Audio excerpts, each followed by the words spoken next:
Want to rise above what holds you back? These are the stories of those fighting that battle. It might also be the story of you. I'm Dan Waldschmidt, author of Edgy Conversations and strategist of billion-dollar companies all over the world. This is Mark Minard, author of The Story of You, the guy who knows a thing or two about never giving up. You're listening to Elevating Beyond. Let's get started. Hello, everyone, and welcome back to Elevating Beyond with a two-word mission statement: change lives. Nice. Like my radio voice right there? Yes. And change lives.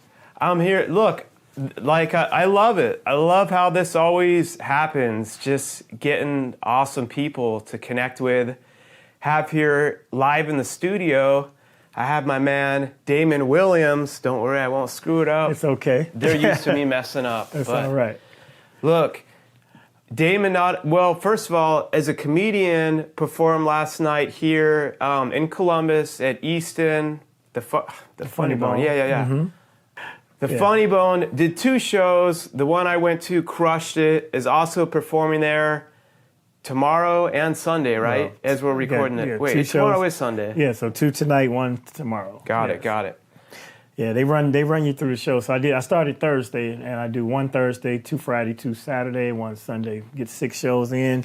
Big, nice, crowded shows, man. Thank you, Columbus, if anybody's watching. And I was glad because this is my first time headlining that club here in Columbus. I've done it on what they call Urban Night. You know, they used to have a Urban Night. Well, they still have it, I suppose. It's a Wednesday, and that's when they... Oh, yeah. And it's kind of like Black Comedy Night. So I did a bunch of those. I'm like, well, I'm not just urban. I'm not just black comedy. I want to be on the weekend. So eventually things worked out, and now here I stand.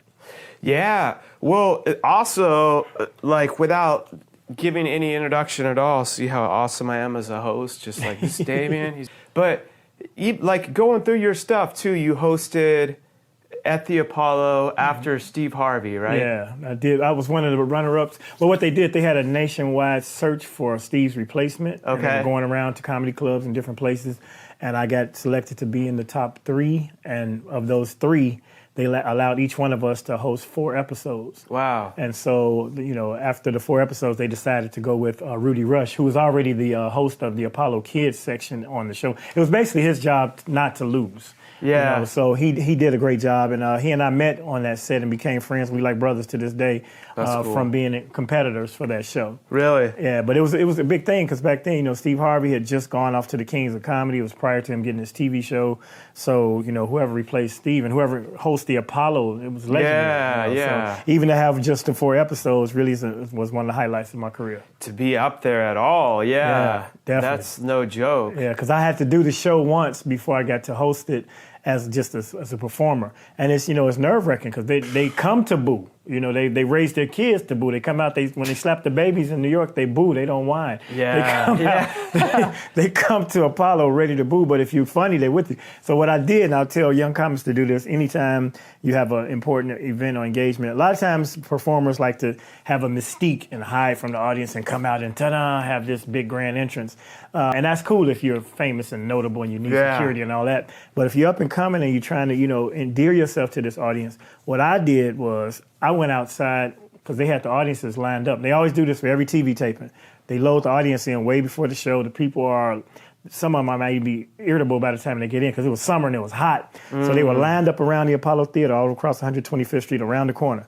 I went outside and I spoke to everybody in line. And I had this chant I do, and I taught them how to do it, just 5 people at a time. And so the people at the front of the line are learning this chant, and the people behind me like, what is he having them do? And I went down the road till I met every person in that line. That's great. When it came time for me to come on stage, they were like all friends, and they were happy to see me. You've already built, and that helped. Even like when I'm speaking and stuff at events, I like to show up early. I do the same thing. I like to talk. Right. First of all, I just care. And then you kind of build that, and sometimes I'll ask, like, if it's on with business leadership, and I'm like, what are you really struggling with right now? And they may open up, and I may flip some of my thing to that, knowing, but it's like to that person. Yeah, and part of it, honestly, it helps me. We all get nervous still in excitement. It's kind of the same feeling. Indeed. And talking like ahead of time sort of helps me It like breaks the ice. unnerve, and it makes you so then you're not just getting up there like you said cold turkey and hoping for the best. Yeah. Now I don't want to do that with the cameras rolling and the Apollo's reputation, so I diffused that situation, and it freaked out the producers and everybody, the whole crew, because all right, this chant I go da, and the people go ooh ooh, and I say and you don't stop. They say and you don't quit. So I came out on the stage and I told the people, I said, look, I'm gonna do this at the top of the show. If y'all don't do it, I'm gonna look like a fool on TV. So don't let me down. So I went down the road teaching them that. So then I came out and I'm like, Damon Williams, blah, blah, blah. And I said, da, da, da, da. And the whole Apollo said, ooh, ooh. And I was like, and you don't stop, and you don't quit. Welcome to SHOWTIME and STARZ. Smart. And so they all wanted to hear. So it's like, how did they know that? I taught them. I went and told them. Yeah. I love it. Had anyone else really done that before? Not to my knowledge. That's good. But I always give that advice to people. It don't have to be a chant or anything, but if you got something in your act that you want people to respond to, and they don't know you and they don't know it, you got to teach them. Just that connecting with them ahead of time too. Yep, it was a beautiful thing. Because I was cracking jokes, and I had a couple of bottles of water. I passed out a little water. I'm telling you, I was like I was running for office. It's smart though, because a lot of people. It takes more work. You show up early, you're doing that, but you put in that extra effort, and it's like a win-win for you and for them. Yeah, and it builds that connection. Indeed. Yeah. Yep. So with Kings of Comedy, I saw that. Did you do some work with Kings of Comedy too? Yeah, that's another Steve Harvey story, but more so D.L. Hughley's. His road manager recommended me to Walter Latham, who produced the Kings of Comedy tour. And what Walter's concept was, he was going to have a local comedian open. Well, let me give you backstory. The original Kings of Comedy went out. It was, I think it was Guy Torrey as the host, maybe, and then Seth the Entertainer, Bernie Mac, and Steve Harvey. Steve Harvey was closing the show, okay, which was kind of tricky because Bernie Mac is so dynamic, and he was more beloved because of his movie roles. And then Cedric was a beast at the time and still is, of course, for stand-up. So there were some cities where, it didn't go according to plan, and a couple of incidents where, like, Steve got into some altercations with the audience. So he decided to revamp the tour and host it because he's known as a host. He's a masterful MC. He came out to host it, and then they added D.L. Hughley as another act. So that's when the tour really took off. That being said, Steve Harvey didn't want to come out hosting to a cold room. So they were going to hire a local comedian to go out, do 7 to 10 minutes to get the crowd seated and blah, blah, blah. And then Steve would come out and start the actual Kings of Comedy. Well, they couldn't find consistently good comedians for a show in that magnitude because we're talking about NBA arenas. Yeah. You go up there and you could make it worse trying to start the show off, so. It was no joke. Exactly. So they started with... They gave me Detroit as my first opportunity to try it. And Walter Latham said, if you do well in Detroit, I'll give you Chicago, your hometown, and maybe a couple other dates. And so it went well. Did that also with the comedian Mike Britt, who is from New York, who goes by Mike B sometimes. Mike had a couple of dates, and I had a couple of dates originally. And then he decided, look, you guys are my two main guys, and he split the tour in half between the two of us. Well, Mike is a New York guy, and back then this was like 2000, 99, 2000. So it was just the edge of the the big baggy clothes in the hip hop era, and the jerseys were still in. And he used to wear like baseball jerseys and basketball jerseys, and he would wear these to the show. Now the Kings of Comedy, if you've seen it, they all have on suits. I was known for wearing suits already. Yeah. So I fit right in with that. And Mike, he kept kind of coming into the thing with suits. And I don't know what happened with him and Walter, but eventually Walter told him, that's it, and he gave me the rest of the shows. Really? So I finished out the entire tour, and that was momentous. So I ended up doing 30 dates with those guys. But it all came about because I said a guy named Alvin Morris, which was D.L. Hughley's road manager at the time, he recommended me for the first one, and then I just earned my way for the rest of them. But I already knew all the guys, because they all come through Chicago. There was a legendary comedy club called All Jokes Aside, and it was the #1 urban African-American upscale comedy club in the country, and there weren't many around the country, but that one was the #1. And I got a chance to not only that's where I learned how to do stand-up because I went there for my first open mic, and I also got to watch the established headliners every week. I sit back there and I had my video camera and I tape some of the shows and I watch and I it was like going to university. But see, like there's so many everyone listening because there's so many different entrepreneurs, artists, speakers. Anyone going after a dream, like that's the side of it that they don't see. Like honest obsession that it takes to like you gotta be dedicated, surrounded in the craft and study it, and then you do it your own way. But you're learning, like you're becoming it. But it's not just people like, I'm just going to magically become talented without putting in. And nowadays, that's the attempt. And some people actually have achieved it, or they become notable or have notoriety without putting that type of work in because of social media. You know, they get the following before they get the craft. Yeah. And that's a shortcut. Anyone that's really, really made it, though, they still have probably put in way more time, even behind the scenes, that people think like they just did one post. Right. Oh, no. That's what I was about to say. A lot of the traditional comics who do stand-up like myself kind of disparage the social media phenoms, but they're selling tickets and they're becoming famous and they're getting a lot of money too. But you can't knock them for that because this is the era that they came about. You know, our era was, if you got on HBO or Comic View or Comedy Central, then you would be able to work and do colleges or do clubs and then eventually do concerts or whatever. But now all a person has to really do is to get famous on Instagram or Facebook.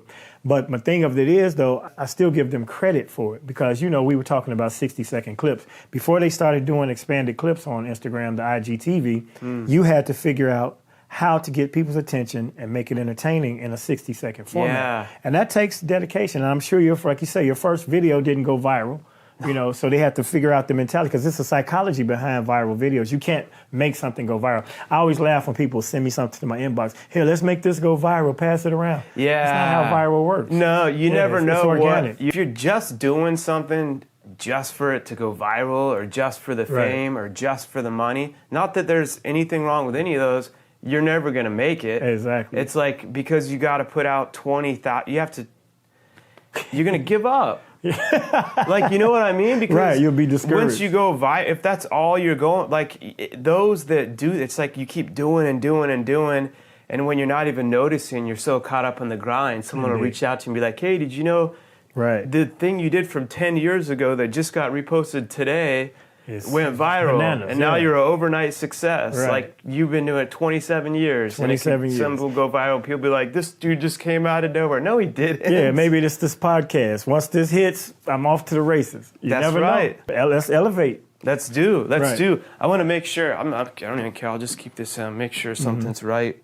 Yeah, that would be crazy if we were sitting here the whole time. For some reason, off screen. No, it was record. For some reason, I have a backup in my head.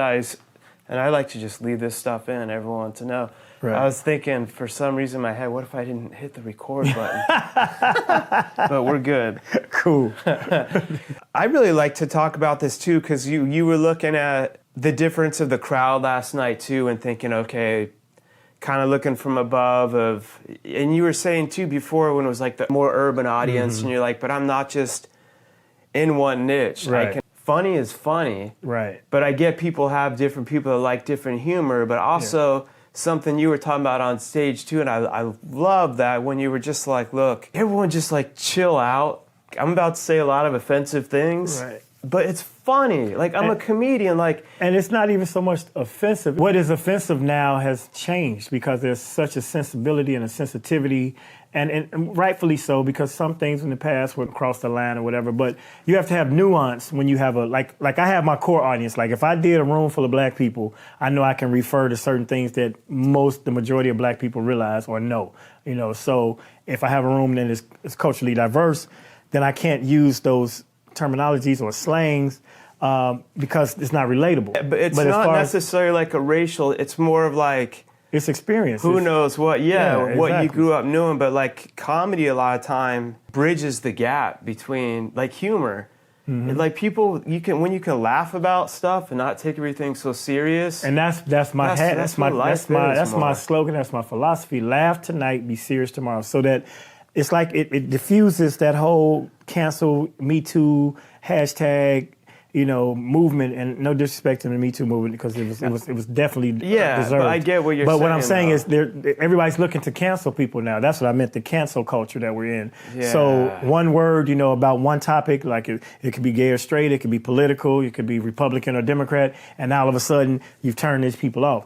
I say, look, we're not here for that. Calm down. We are here to laugh. This is the Funny Bone in particular. I was at the Funny Bone, and I'm like, let's just laugh tonight, be serious tomorrow. And the more I've been doing it lately, the applause has grown over the, like the last few months since the whole cancel culture took place, because people are fed up with people telling us what we should be able to laugh at and what's right or wrong. Now, mind you, as I said, I've never tried to offend anyone, even if I say something that is, off color or whatever. But it's done with a tact. Supposed to be shot. Yeah, exactly. There are shocking comics. There are cringe comics who do things specifically to offend or touch your sensibility in that way. That's not what I do. But certain things people might feel a little edgy about. So I did a joke about Catholics, which they could have gotten highly offended. Yeah, but it was didn't. A joke, and it was hilarious. And there's truth behind it. And there is truth behind it. So that's the key. If you come to a comedy show, you got to have an open mind. Now, if you happen to be scrolling through a timeline and you see a joke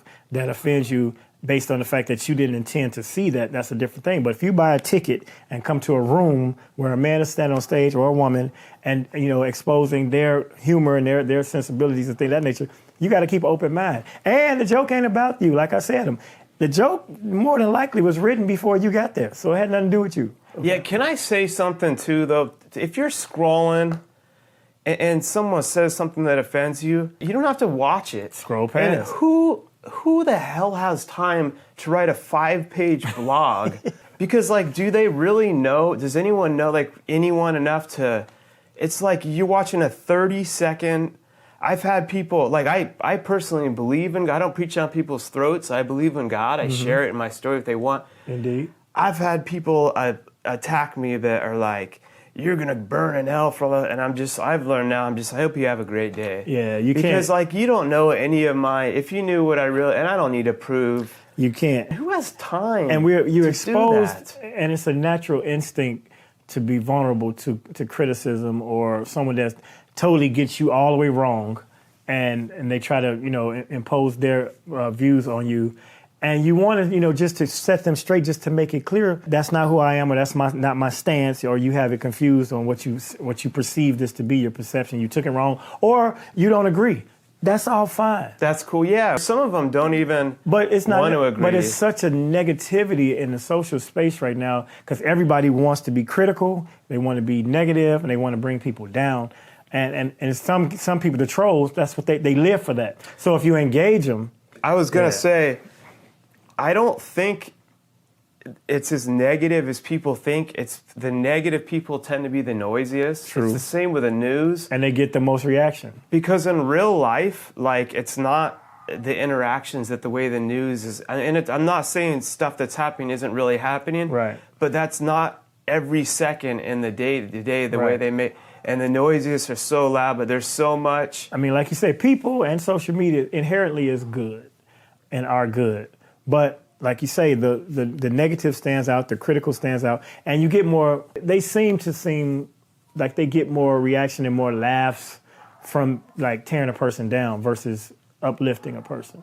You might say something positive and get 22 likes, but then you might say so-and-so bombed last night, ha, ha, ha, and everybody's yeah, I saw that, it was terrible, ha, ha, funny that happened, so. Yeah. And that's the part I'm talking about, the reaction that you get. So, but as a person that's, in the public sphere like you are, once you put something out there, you just got to be steadfast and believe in what you put out, and your intention is good. Yes. And then, you can't get caught up in the noise, because if you sit there and respond to some of that stuff, it'll have you heated. It will. Not only that, it'll get and then what is even worse, it gets you to start overthinking about everything you're going to do, and you lose, we were talking about it last night, that authenticity that... Indeed. It's a lifelong journey. I'm learning, if I really do something wrong, right, I'll look back, I'll be like, crap, owning a company, I'm like, man, I that was wrong. Right. I want to make this better. Yeah. But if it's the whole walking on eggshells, or if I'm making a joke about, my wife's from Sierra Leone, if I'm joking about, I didn't know anything about the way black women's hair were, the twist. You were talking. And someone's like, they play a clip of, he didn't know about this guy's, I'd just be like, no, I'm not. Right. What is your intent when you're doing that stuff the right way, It's just, like I say, you got to navigate it. And it does make you take a beat, because the cancel culture is so prevalent. Luckily for me, I don't answer to any type of corporate structure, so I was associated with the Tom Joyner Morning Show for the last 7 or 8 years. That has ended, and I still didn't let my personal social media be dictated by that. But on the same token, like when we are on the air, we might want to talk about something that happened at Walmart, okay? But you can't say Walmart because they might be a sponsor. Yeah, you know? yeah. So I'd say a big box store, a big box department store, you know, and people get you talking about Walmart. Yeah. This is just an example, Walmart. But, you know, we couldn't. Let me break for our today's sponsor, today's sponsor, Walmart. The neighborhood Yes, store. And I'm a shareholder. But, you know, I get what you're saying. Now I have the freedom. You know, and that's why I have the disclaimer at the beginning of the show, so nobody leaves there and wants to try to tell the club never book this guy again, and you know he talked about white people or he talked about gay people or whatever. I try to diffuse that. If you don't like what I do, then just don't come back. You know. Yeah, and you're joking. Yeah, and I'm joking, but at least now I have the freedom to say that. See, when you have a power structure that you answer to, then you can't be your true, authentic self. Yeah. Now I still have tact, and I'm very sensitive to. I have a son that's 27 years old, so he's in the millennial, and I don't even use the term millennials, but his generation is more in tune to personal humanity. So if a person wants to identify as a female and they were born a male, that's that person's human right, the basic bare human right to be who they are. Yeah. So you cannot offend. He told me, that was the state, he said, it's okay to joke about anything, just try not to offend a person's humanity. And that put me in a whole other lane because I come from a generation that was more misogynistic, more homophobic. And it was the norm because they were the minority and they didn't have a voice. So you could easily talk about gays or talk about women. I mean, if you look at comedy like in the 40s and 50s and 60s, every joke was my wife. She's terrible. Yeah. You know, I smack her around at the house, you know. And women's like, issues. Dude said like to the moon, Alice. Yeah, every week he was going to punch his wife to the moon. And it was like, it was a tagline. Like the studio audience was like laugh. That's like a 50s. And you can't be punching people to the moon. One of these days, Alice, right in the kisser. You know, I'm going to pop you one, you know. I mean, all the comedians, my wife, take my wife, please, all that. So now women have, become more empowered. And it's the same, it's 50 years after the honeymooners that this whole Me Too thing had to surface to give women just the equality that they're seeking in pay and, you know, not being harassed and not being viewed as sexual objects. And that's taken away from their humanity. So when you think about a person's humanity, when you think about the homeless guy on the street, you know, and people are like, man, get a job, you know, I know you're only going to take my money and buy drugs or whatever. Yeah, but the $2 you gave him, maybe he needs that to get through the day. Or, you know, that's the way I look at mean? it too. Worst case scenario, like I'm looking at like this dude, no matter what, isn't in a good He did not, spot. when he was a child, he did not say, I'm going to grow up and be this guy with the sign. Yeah. You know, some things happened and transpired. Now, of course, you know, we know that drug addiction and drug abuse and things are first of all, it can be a disease. For sure. And sometimes it's not even a matter of choice once you get hooked or whatever. So, you know, you can't say that. So, or it might be a guy that's an alcoholic. Okay, let's say something lighter because people, you know, they still have the stigma with drugs. And drugs is, you know, it's designed to take over your life like that. But the guy, he wants a beer. You know, it's a hot summer day. He don't have money, don't have a job. He has some bad luck. It's not going to hurt you, first of all. So if you're giving with the spirit of what the intent is, which is just to help a person's humanity get through the day, then that's what you should be doing, you know. So on the side of grace, that's the way I look at it. I'm like, I'm not going to help. If I help everyone and I'm bankrupt, I can't help anyone. Can't pour from an empty cup. But if I'm in a place where I can, I'm going to go on the side of grace and, hey, maybe they'll do something good with it. Maybe they won't. You never know. I'll just do the best I can. I mean, it's a guy, every time I do this show in Chicago, it's a TV show called Windy City Live. And the guy has no legs. I mean, shit. Yeah. You know, I mean, that's a hardship. I don't care if there are people that are thriving with no legs. Doesn't that you make gotta us be, like want to shut up? Man, you got to be really determined to come out the house with no legs and sit on the ground and ask for money. Yeah. I mean, that's scam or not, you know. So that's his humanity. So whenever I see him, I slip him a $5 or whatever, you know, because he has no legs. Yeah. You know. Yeah. And exactly. Do it. And also with the whole Me Too millennial. I work, like my company, I have individuals with developmental disabilities, but every year they'll have some new state terminology that you have to. And I go to those, and at a point I'm just like, will you shut up? Because so many people they say all this perfect stuff, right, but they're not doing anything to help anyone. Got you. And I've had them try to attack me, and we run like one of the best programs because we care. But I'm like, I call so-and-so by her name. Okay. They're like, it's not mentally retarded. It's not. I'm like, her name's Erin. I got to know her as a person. How about that? And I look at that the same as like a gay person. Like this dude I know named John. He's gay. I call him John. John is like, John. There's gay people that are idiots. There's gay people that are really cool, good people. Right. And that's there's for straight any category. people that are idiots. So humor also, if it's funny, it's funny, and it's supposed to cross the edge of like stuff with, there's funny stuff about Hitler, and there's jokes out there for that. It's like dark, but if it's funny and you're not truly trying to like oppress, right, you're not even meaning this as like, it's just like it's funny. And that's the beauty of it, because privately, people laugh at some of the most dismal, dark things and most inappropriate things. And if you feel in a comfort zone with the person next to you, you'll say some racial things or some ignorant things. My job is to be able to tap into that and give that communal experience to a room full of people that has a commonality. That's why I started off with laugh tonight, be serious tomorrow. Every joke might not work for every person in this room, but believe me, my intent is just to have a good time and make people laugh. If you come from that place, then you can say some crazy stuff. I'm not over the edge, and it's some things that you might say. So it's simple things like politically. If I'm in Ohio and I have a multicultural audience, and the first two shows, it was probably only 30% African American. The rest are maybe white and a few Hispanics, maybe Asian, but predominantly white people. We assume naturally that more of the white people voted for Trump than the black people. Okay, but I'm still going to do my Trump jokes in front of white people in Ohio, but I'm going to do it in such a way that they're going to laugh at it too. Yeah.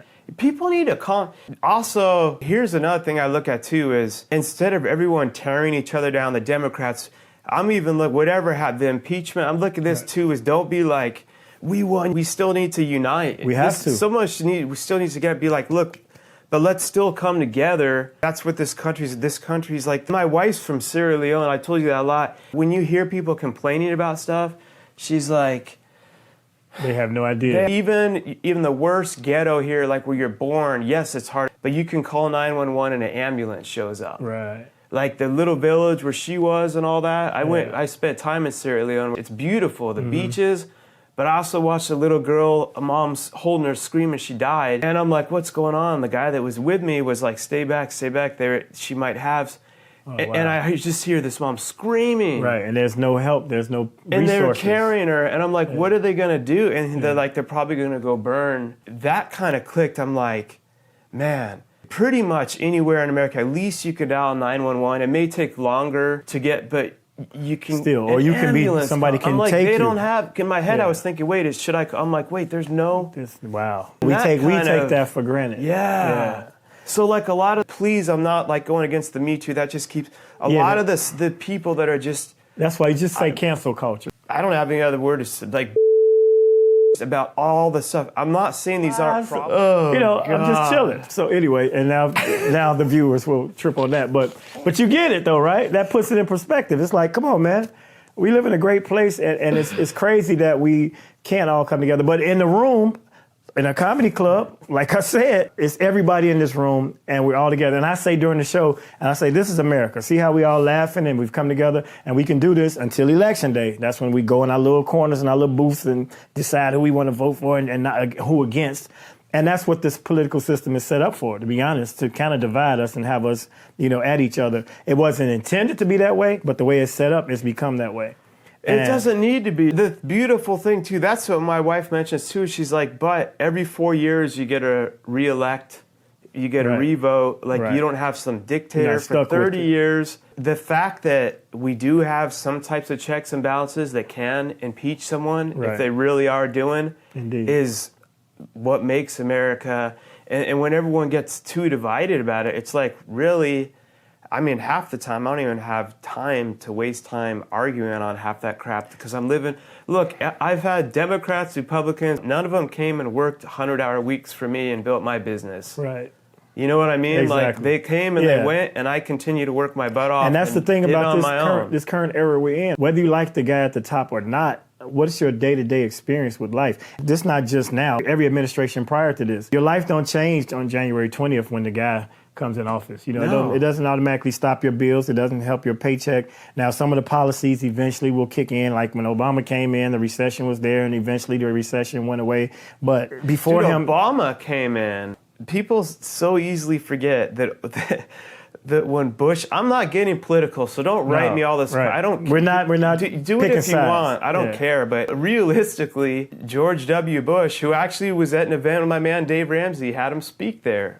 I met his wife. She was funny. Right. But I don't know him as a person, but I know when he left office, it was like, here you go, Obama. Man. Have at it, my man. It's tanks, recession, war. Hee-haw! Like, here you go. I'm off to the farm. Not only like is Obama coming in as like the first African American president in history. Right. Like that's just a little weight on your. Yeah, You know what I exactly. mean? And then on top of that, but with all the problems when he intact. finished, the recession had flipped and was changed. And I was thinking in my head, like, and also gas prices were like $10 a gallon then. No one mentioned any of that. They got all stuck on Obamacare. And we've forgotten that Gas people were went losing down. jobs by the thousands on a daily basis. Because I used to do jokes about it. I'm like, anybody here hate your job?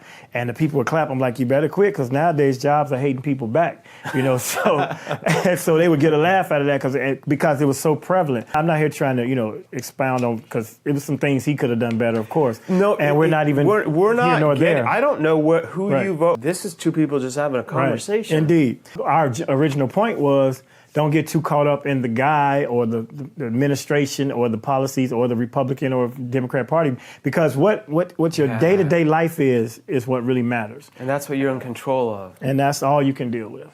you know? Yeah. And work ethic in a place like this with so much opportunity. I mean, I told you a story earlier. I have a brother who spent 20 years in prison, Yeah. and now he's a self-employed contractor for his own truck. And that's because he was determined. I mean, he had help along the way. I helped him smooth some of the things. If a guy can come out from prison and now be an independent contractor and raise enough money to buy his own truck and become an independent contractor, self-employed entrepreneur, you can too. Yes. You know? And now some people don't have all the benefits, some people, but it's like we said, it boils down to what your internal drive is. You got to see something better for you or see yourself better than you are to get where you want to be. So I had always had an internal self-esteem. I remember being in fourth grade, and I'm sitting around the students, and, you know, the kids are goofing off and all this, and I just started daydreaming. I was like, one day, I want to be able to be riding around in limousines and, you know, going around the country and blah, blah, blah. And I didn't know what method. I could have struck oil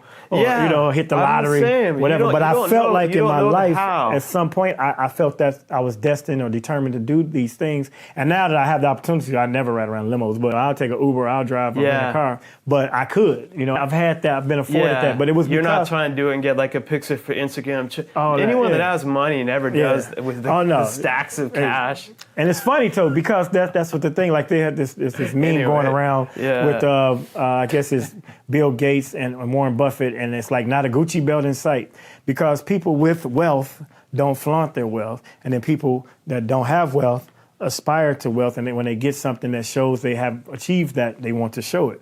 But the funny thing is, it's kind of backwards, because if you get rich and you don't buy expensive things, then what's the purpose of getting rich? You know, to an extent. Yeah. So it's kind of tricky. Enjoy it. Yeah, you should have nice things Of anyway. course. But you you're know, working your butt off. Yeah. Like, enjoy the fruits of your labor. Indeed. You see him like, they say so-and-so's a billionaire and he drove a Honda Civic for 30 years. So why? Why the hell would you do that? Get you a nice car, That works man. do what makes you happy. Yeah. That's overdoing If he it. didn't care, like, he probably has a private jet and a bunch of other stuff. Right, of course. But it's him. And her, like, be you. Like you that said. makes you happy, but you don't have to live to someone else's At all. And reputation. see, we've come to this social media thing, because fame is such an addictive thing. That's why people aspire through social media to get more followers and more likes, because it affords you certain things. What people don't understand is once they get there, you lose your anonymity. And anonymity is way more valuable than notoriety. People don't understand that. So I'm glad that I'm kind of under the radar where I can still go to the local grocery store or go with my son and sit and have a bite. And I still have people come up and say, hey, I enjoy your work, blah, blah, blah. Yeah. But it's not a security detail. Like everywhere you go. Yeah, it's ridiculous. Yeah, you have to you watch never what know. you, well, I mean, I'm not dispelling it, but you got to watch what you wish for. Yeah. I'd rather have the money than over the fame. I'd rather be rich than famous. Like if I could invest in something that took off and nobody know who I am, then I can go in and out. Because people are like, well, you get in all the clubs free and people recognize you and they're nice to you. Yeah, well, they do that to people with money too, if you just pay for it. Yeah. It's more like influence and purpose over, if the fame comes with it, that's fine, but you're not trying to... I don't aspire to that. Yeah. And I've seen a lot of people that I know a lot of famous people. Like I literally have been involved with a lot of famous people, and I've seen what their lifestyle is, some of them. And it also depends on how you handle it. Like if you seclude yourself and make yourself so elusive, then people clamor for it. But if you expose yourself and make your life an open book, then people are like, I knew that already. That type thing. So it's all how you handle it. But I've seen it change people. Like a couple of my friends, even from Chicago, have gone to Los Angeles and, got on. For a while there, they get a little weird, and then they come back to being, the person that you know at their core. The other thing about success... They come back. I say success, notoriety, wealth. Sometimes the person that you were before you attain these things is just magnified when you get them. Yeah. So if you were a nice guy already, you're going to just still be a nice guy. Some of the nicest people I've known are the biggest. Me too. I had an interaction with Robert De Niro. Very, very humble. Like, it was a big party back in the day. Quincy Jones had won an Oscar, and comedian Michael Collier took me to this party. And it was the party the most concentrated gathering of celebrities I've ever been around. Yeah. And you would be surprised which ones were kind of standoffish and which ones were like, super nice. Another good example. I've had some experience. A good example back in the late 80s. But Robert De Niro was... He was approachable. Yeah. Shook hands. Thank you for, compliment, blah, blah, blah, blah. And the other people in the room were not so much. And I'll leave it at that. But I heard that about Keanu Reeves, too. I heard he's a good dude. Oh, he seemed like it. He seemed like he's just a regular dude. Because even in his acting, he still seems like he's just dude. I heard he goes up on the set, is shaking everyone. And the thing that people don't get is that humility before honor. I'm sorry, my wife is calling. I'm gonna take this on the show. Yeah. She doesn't call 100 times a must. I'm probably in trouble for something. She doesn't know. And you don't normally do this at the house on the weekends. Sorry. Yeah. Hello, hey honey, we're in the middle of a show. Hello. Hello. He better answer the damn phone. Uh-oh. I probably should have been doing something that I was supposed to do. Let me make sure my wife's not looking for me right now. We're just going to make the rest of the show of interrupted phone calls. Two guys with their wives. I don't let my woman do anything. I'll be in the behind the seat crying. Right. Please, while you're taking the show over. Bang, zoom to the moon. Right. Oh, man. I don't know what's going on, but she was calling a lot. And I'm sorry, honey, for whatever's going on. Well, I'll catch up with you here soon. Yeah, call on back, man. But try it again. Hopefully. If you don't mind, sorry. I don't. No, this will be fine. I mean, it's good TV or podcast. Do you want to keep... Yeah, so anyway, here's the thing. I'm comedian Damon Williams, and I'm here at the Elevating Beyond podcast. I'm a stand-up comic. I've been doing this 27 years. This guy came to the mall, saw that I was at the comedy club, and decided to come do a thing. So now we've been buddies for the last 2 days. He came and sat through my show, so he got a good grasp of it, of what my humor is, and gave me the opportunity to be here at his home, at his studio. So now, by him being at home in the studio with his wife out of town at her brother's birthday party, he had to answer this call. So let's see what they're talking about. Okay, so what do I need to do Hey. For all the married men out there, you understand his plight right now. If he didn't answer this damn phone, there'd be hell to pay. Plus, his wife is black, okay? And you don't want that. That's what you don't want, an angry black woman on the phone. She called you twice. She's out of town. All right, I'll you check got this right now. Big, luxurious house. And you're not answering my damn call? You're going to answer my call. Damon Williams says hi, honey. Yes. Hello. We're getting ready to record. It's not on right now. Yes, she says what's up. Damon says what's up. Can you hear him, honey? Nice to meet you over the phone, and you have a lovely home and a great husband. Thank you, sir. God bless. You're welcome. God bless you as well, and have safe travels back home. Okay, I'll get on there right now and check for that password real quick. Right there. See what I just did? big up Tim. Okay, sorry, to honey, his I wife. didn't know. Yeah, and that's what wingmen do, you know. Okay. Thanks for continuing. Yeah. Listen, everyone, I could edit this out if we need to, but I'm Nope. going to leave it in. I like it. So, my wife is getting ready to go take her, we've been helping take care of my mother-in-law, her mom, Okay. who grew up in Sierra Leone. She's 94 now.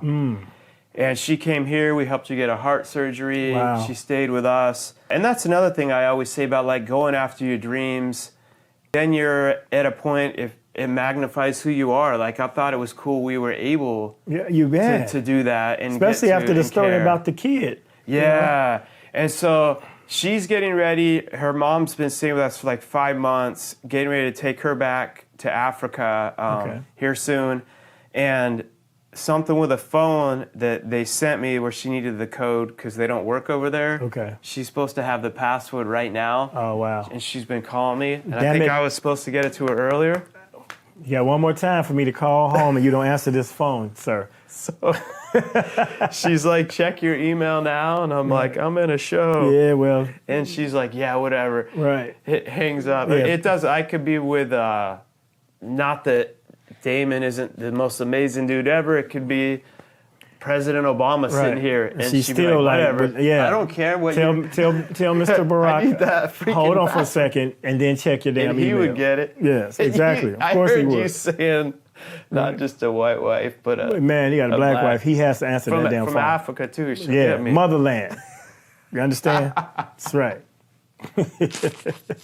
He don't want that problem. It's too close to the holidays. Answer your phone. Oh, man. You know what's cool from that? Her family, with us being, she was even raised Muslim. And I remember meeting all her brothers and stuff, this white dude, and so many in Philly, New York, and Africa. And they were actually always all like really cool to me. Oh, good. And like accepting and stuff too. Good. Yeah. Yeah. Yeah. Well, and It's been 13 years. Now, we used to get looks when we were first dating when we'd go out from like older white couples or some black dudes too. I could tell them, be like, shh, like pissed off. But then you know what? Like I get angry, but then I realize no one looks at us anymore. And I realize nothing changed except I stopped thinking about it. And I think half of it wasn't even real. I was like I was probably giving off this like, what are you looking at? right. Some No, were you're probably on edge. You expected it. Is maybe even self-cut. Yeah. And attracting it by, like you're saying, being. But there were some people looking. Somewhere too, but like when it became more, I stopped really caring as much about, unless someone like outwardly really, really, which doesn't really happen. Right. But if other than that, I don't really pay attention, and it's like we live. And I guess that's what I'm kind of trying to say to a lot of. If there's something really wrong, of course, do something. Mm-hmm. But with a lot of it, it's like stuff that isn't right. Complaining about it isn't going to fix it. True. And perception is important. So now, like you say, you're used to being with your wife and being in public and having people look or not look. I just don't think about it anymore. Now it's just a natural thing. Yeah. But initially it's like, you know, or in a certain neighborhood, you know, because I've dated, I've dated a white woman before, and you know, subconsciously when I see black women coming, like, I already know they're gonna have to look at me like, what the hell you doing with Becky, you know. And they might not give a damn about me or Becky, you know, or they might be like, "Oh, you gonna bring her in here?" You know, so you know, but that's not my problem. That's theirs. Yeah. Right. You know, I'm happy. I'm comfortable where I am. That's your problem if you have a problem with me being happy with the person I'm with at this particular time. And once you get your perception changed, then you start to block it out. You know. That's right. Yeah. Yeah. Like with me being notable, not so much famous, I'm more aware of people observing me when sometimes they might not be, because I never want to snub a person that might be a supporter or a fan. So I try to be like you know, like in the airport, certain circumstances, like I'm in the airport walking through, especially Chicago airports, because I'm in there so much, I know everybody practically as far as the workers. And you're definitely like you're underplaying it too, because you're like, if after your show last night. I'm even knowing that when we were meeting, like I told them, I saw the fan, because I'm like, they're like, we can bring you to meet with him, and I'm like, I don't want to disrupt, because they paid, they want his, And I know you're putting the time in, so you appreciate that. Indeed. But you have people lined up. Like, yeah, they do. They respect it, and they're wanting their pictures. Like, that means a lot. And that's cool that you're... And it means a lot for me to do it, to show my appreciation for a person that took their time to come out the house, burn some gas, spend their money, and enjoy the show, and show their appreciation, and wait in line to take a picture. That's why I don't do it. And there was a big line, too. Yeah, and I don't mind doing it. And a lot of people actually capitalize on that. And I can't say that I'll never do it, but I don't think you should have to pay for a picture for somebody that you already paid to see. Yeah. You know, so that whole... The way and I know I'm going to get some is, flack from some of the comments because it's a revenue stream, but, you know, to charge extra for a meet and greet and, you know, make people pay to use their own phone to take a picture with you when you could just stand there and take the picture for free, it's kind of bogus, you know. And I look, and the way I look at that is basically they're giving you free, they're sharing you to their whole, and they're like, you're expanding your network. He's funny, he was personable. That's like PR. All it's important, and it's human. It's humanity. That's what I'm saying. Yeah. I would take offense to a person that said, like, you know, oh, you can't take my picture without paying me first. Then, you know, I don't really want that picture. It's different if, like, someone is hiring you for a private event, or because even with my speaking, one of the agents I had, and I don't bring up names, they had this whole rider for me, and I went in there and it was like only 15. I'm like, what? Yeah. I don't care. First of all, no, I don't care if anyone. It gave a limit for how many pictures. No one will interview him for longer than 3 minutes. I'm like, calm down. Yeah, that standard boilerplate does not apply. To like the freaking like red and like purple M&Ms or whatever, and I'm like, and a lot of times the industry people dictate that, and the artist might not even be aware if you don't take the time to read it. If I hadn't read it, and someone would have got that. So now you're probably be like, this guy's a prick. They would have thought it. I would have. And he's supposed to be all genuine, but then he only could have 15 people in 3 minutes. And, you know, but on your thing, you know, like that would be like if Joel Osteen had that type of clause. And all the people that love Joel Osteen, he's like, I don't want to talk, you know, 15. I don't know if I can curse or whatever, but I'll beep it out. Yeah, okay. But he'd be like, no, don't come in my room. And then... the Lord said, you know, and then he's behind the scenes. The camera's up. Right, yeah. Yeah, people that are, no one's perfect. And I also get, you got to have some downtime, and it's not being. You need boundaries. You can't be accessible all the time. You need boundaries, for sure. And that's not being a prick. Like, I can't answer everyone, and that's not, it's just like, I got my own life. And that's time. cool, like, if you're not in a particular place where you're on stage and you're the draw, you're the person they came to see. These are people that literally took time out of their lives because they really wanted to see or hear or do what it is that you do. So at this point, you're accessible to these people. Now, if you're eating with your family or you taking a pee in the bathroom and the guy's intrusive, that's different. Yeah. You know what I mean? You need those boundaries. But on the point when you're in an event and you're the focal point of this event, yes, these people want to see you. Yeah, give it to them. That's like Tom Joyner has a phrase. Too. He says, "Super serve your community, super serve your audience," because it'll come back to you tenfold. Not only that, there might be a time when nobody wants to talk to your ass. Period. Isn't that a true story? And then once you feel funny, right? Yeah. And trust me, a negative reaction goes around much quicker than a positive review. So if a person had a bad exchange with you, or you snubbed them. He's an asshole, blah, blah, blah. And people will share that. I knew it. He seemed like an asshole. That's going out there. Yeah, but if you could have like a lifelong fan that you don't know. And that fan could have a network. I watched one of the comics on a major tour snub this lady in an actual meet and greet. We're in a meet and greet, okay? That's what the purpose of it is. They paid extra, or they were corporate sponsors, and the sponsors had a certain amount of employees that had the opportunity to come and sign the program, blah, blah, blah. So we're at the table, and we're signing our program. We pass them down. And this guy, the lady wants to take an extra picture or something. He's like, lady, you got to keep it moving. We ain't got time for that. Just keep them. When it takes 2 seconds, click, picture. Now, mind you, that might set off a reaction where everybody's doing it, but it's a meet and greet. That's what they came for. And these are the sponsors, people, okay? Yeah. So you do that. And then the lady pulled me to the side. She said, look, everybody else was nice and humble, and I appreciate y'all being that way, but he don't understand. I am the head of so-and-so department of so-and-so whatever company, and I can send a mass email to 30,000 people right now. Yeah. Yeah. And he has no idea who he just did this Isn't to. that the You know what I'm truth? saying? And you don't not do it because of that, but you Yeah. still have to be cognizant of the fact that that could be that person. But treat each person like they have a 30,000 email list, and that way you won't have people, saying bad things about you. And it don't take time to be nice. It's easy to just be nice. It is. And if you screw up, admit it and do your best to apologize. Exactly. Really Everybody can have a bad day. Yeah. Or you could be unaware of a situation. Because I had somebody said something about, I met dude, he arrogant or something. I'm like, and then the person told him who and told you me may the story. have been rushing like Yeah, into you your never know flight what. or Not even a flight. Or, So and maybe just got in a fight with your anything wife. could be what you just went through, right? Yeah. And the person that told me the story told me, he told the guy, he said, nah, man, you got that wrong. That dude is blah, blah, blah, blah, blah. And I'm not blowing my own horn in this situation. I'm just saying it's easier to be nice to people. And not for any ulterior motive for the fact that, you want to build fans. It's just easier. Yeah, I would say that's one of the key. Like you mentioned, the most successful people that I have met, the majority of them, there's some that are like the Mr. Burns Simpsons, but Right.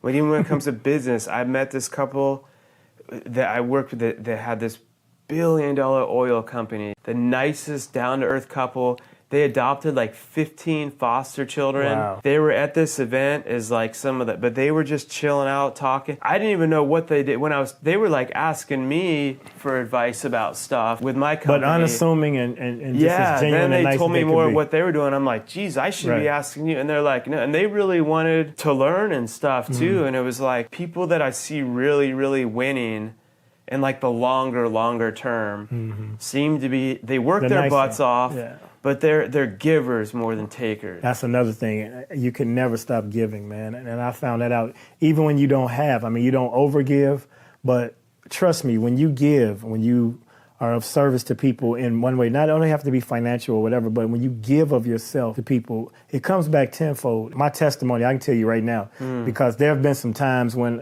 I could have given up on my situation or there are times when you be frustrated, because I've been doing this 27 years. So I've started out with people that have gone on to do major things, big movies, their careers, this, that, and the other. And people always ask me, well, when is your turn going to blow up? I'm like, dude, I'm at peace with myself. And a lot of people have aspirations even greater than mine. I might need to start dreaming a little bigger so I can go a little higher. But the journey has been so magnificent, and the relationships that I have, and the fact that I've been home in my city and I've raised my son, and we have the relationship we have, and my mother can call me any minute. I can go and pump her gas or shovel her snow or whatever she might need. That is more valuable to me than any success I might have attained by leaving those things. So when people are giving and you have a bit of sacrifice in your spirit, you get rewarded. And it might be a different type of reward. I know people that are not here anymore.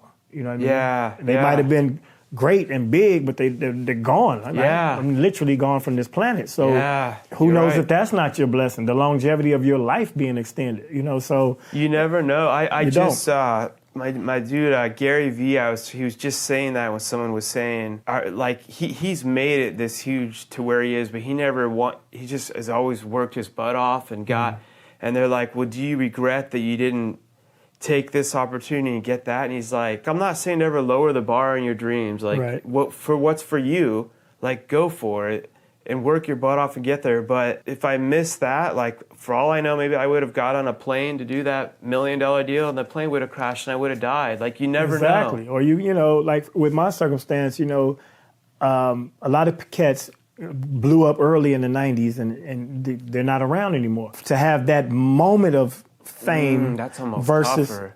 Versus a slow and gradual, steady lifestyle that you can maintain. Weighing the options, I would hate to be, for instance, the guy that was on the Cosby Show and then he was working at Trader Joe's. Now I'm using him as an example, but that's what it could be. Yeah, it's it's hard. It's almost hard. You hit that success, then to lose it all. You plateau and then you become humble.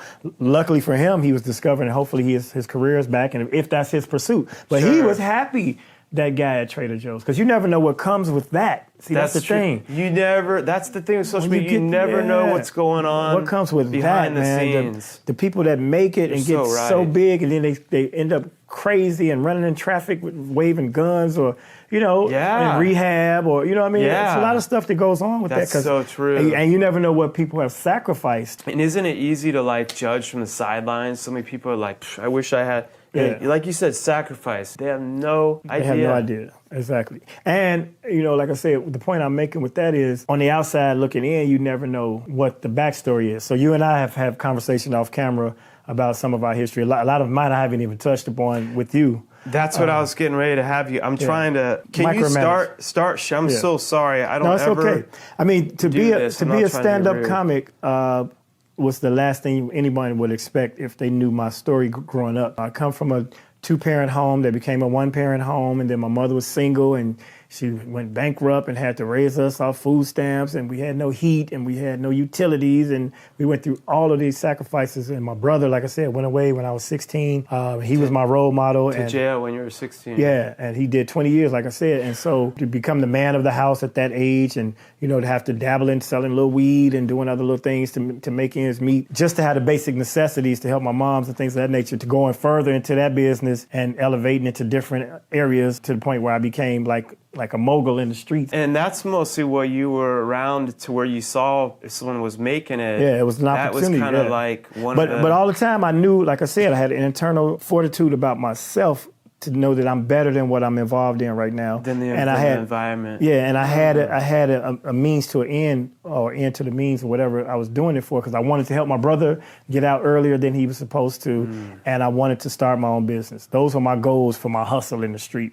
So I paid a couple of lawyers and tried to get him out. He was actually guilty of the crime, so he did his time, and that didn't work out. But I did go on to become an entrepreneur, and I opened a Subway sandwich shop. At age 25, I had a sandwich shop. I saw that in your bio. Yeah, downtown Chicago. So I achieved that goal. That's cool. And I would have been in that, but I'm the type of person where creating a project is the fun part, but the follow-up and the follow-through and the mundane existence of being I own the Subway, but I'm still working fast food because I had to be in there. Yeah. I'd rather been the guy that opened up 10 stores and sold them to people ready-made, as opposed to being the guy at the store every day. You know? So that's why it really didn't work out. And I basically, because I didn't want a job. I never wanted a job. Yeah, you want to, you got to get in it to learn it, but then you want to be able to have, and the freedom doesn't mean you work more, but you're able to do that. That's what I've had at even levels of my company dream. Because I had a friend on my show, he owned 228 Subway restaurants at one time. Barely graduated high school, crazy. Exactly. He was mentored by Dave Thomas. Only had a 5th grade education. See, that's another story where, if you have a belief and a drive and you're willing to learn and listen, then you can do just about anything. Now, when you went to do, because in a lot of the environment, if you were in, if it's like, okay, my brother's going to jail, and a lot of people are having money, it's dealing drugs and stuff, were people saying, that's a good idea, do this Subway, or did you have some of the negative, people like us don't? No, what I did is I didn't share the idea. I didn't share the thought of what I was doing. I just did it. Can you? I think that's important for people to kind of know. Either don't share it with. You don't need everyone to co-sign on your. Yeah. Some people don't do their dream because they want everyone to co-sign, and they're gonna. But sometimes you just gotta shut up.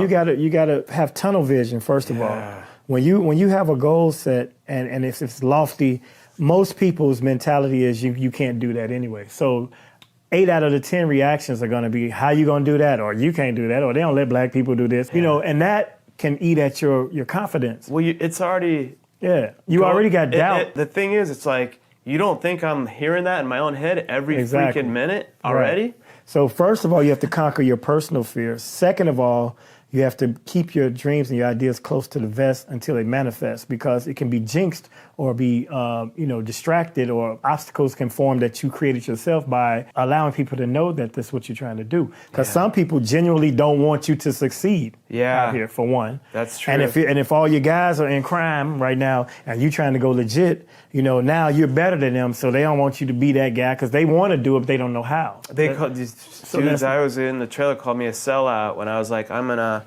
start going to college, my life together, right? Do something. They're like, people like us, yeah, exactly. So you definitely have to keep your move in silence.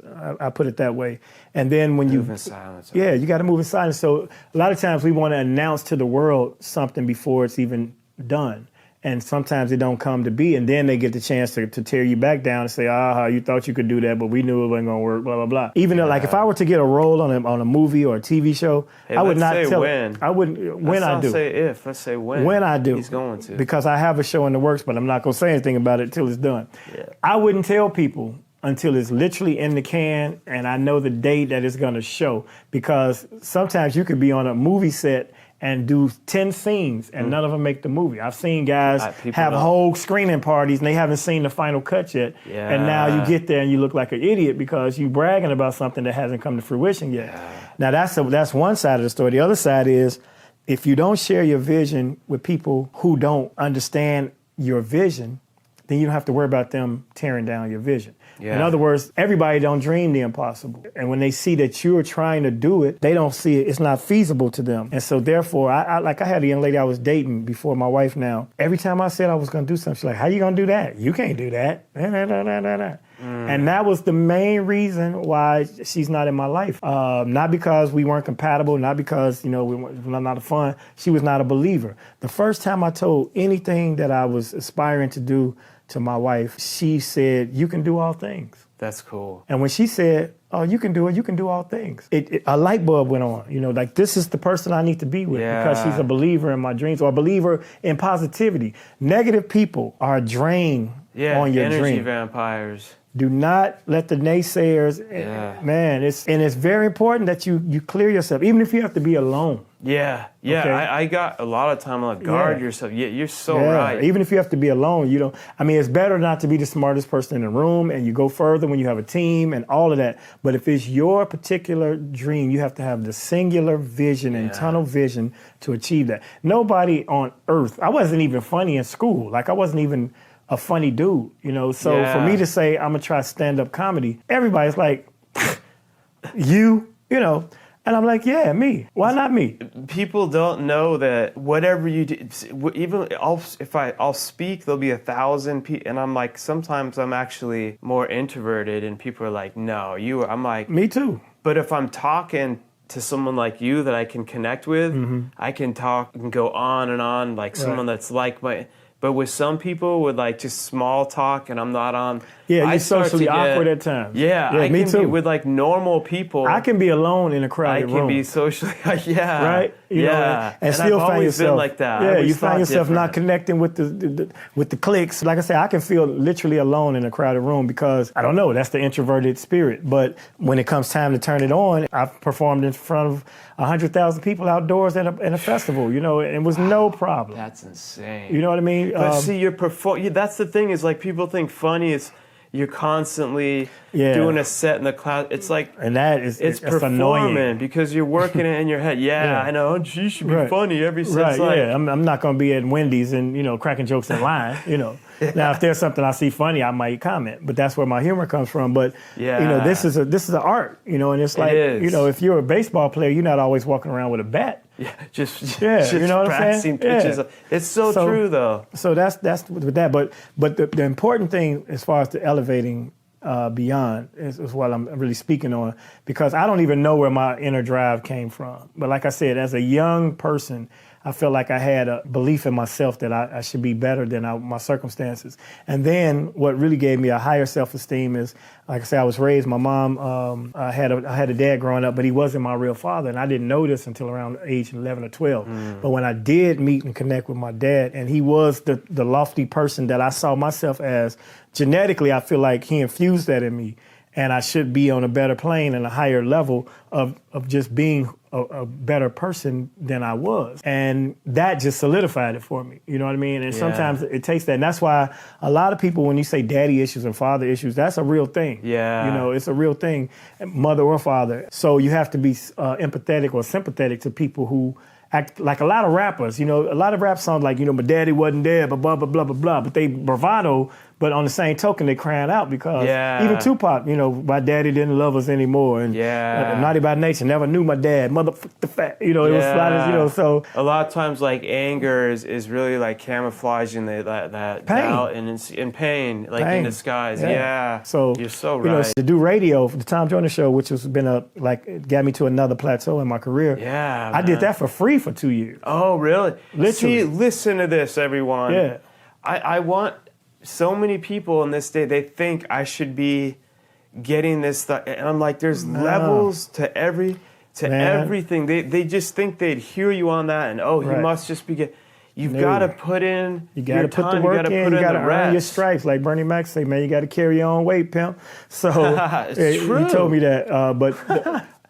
When with the show, man, I started out where I just had a 5-minute feature once a week, every Tuesday.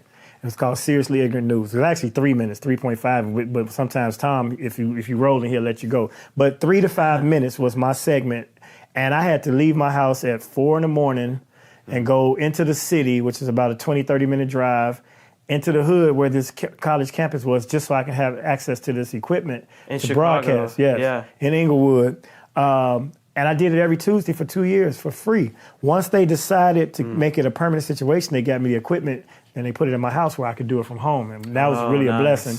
But in the meantime, I had no problem with getting up off my butt and going in because I knew eventually that was going to pay off for me. And I didn't know I'd eventually end up having a whole shift and a whole day named after, it was Damon Williams Fridays for a year and a half. But I earned that from putting in that work, you know what I'm saying? So don't be afraid to take the short if eventually you have a long-term goal. Wouldn't you almost say that's the only way that from everyone you've ever seen that has got chances they are mostly you have to pay your dues. They're grinding behind you gotta the pay scenes. Your dues, Steve man. Harvey, everyone. Everybody's paid dues, and a lot of times that's why when celebrities get to that point where they can have a writer, the writer is so demanding because you've done the grunt work. You don't want to put up with nothing that's not a creature comfort because you've earned the right to say, okay, let's limit how many people come back here in this green room and talk to me. Let's limit, how much, what type of food I'm eligible. I don't want to have to just eat off the menu. I want specific things